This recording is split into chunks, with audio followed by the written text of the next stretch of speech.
想買深圳樓嘅朋友仔睇過嚟啊！而家零首期咧就可以買到一個地鐵上蓋嘅兩房物業啊！咁我哋隔離話700米距離咧有個地鐵12號線啦，直接翻到呢個深圳灣口岸咧都係半個鐘可以翻到啦。咁前面呢度嘅15號線咧環繞住成個前海嘅28年左右嘅通車啊，跟住咧20號線都喺隔離嘅，都係28年左右通車，直接翻到福田口岸啦，都係1個鐘左右可以翻到啦。咁我哋上示範單位睇下先。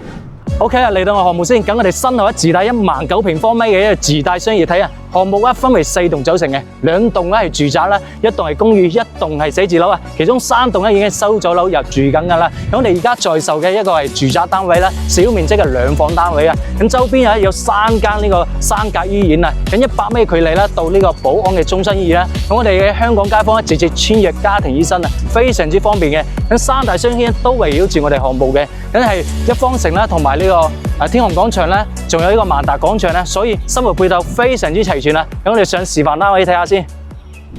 OK 啦，嚟到我哋44平方嘅示範單位啊，居然做到2個房間俾你，去到480尺，做到2間房，實用面積非常之高嘅。咁廚房咧見到所有嘢啦，都係配備晒俾你嘅。咁洗手間咧有個智能嘅馬桶啦。咁呢個話有3個空調啊，3台空調全部送晒俾你，直接做到應包入住啊。咁呢個係一個4房間啦，見到嘅面積咧都 OK 嘅。咁第2間房咧比較大少少啦，呢間房咧見到成片嘅景觀咧都冇問題嘅。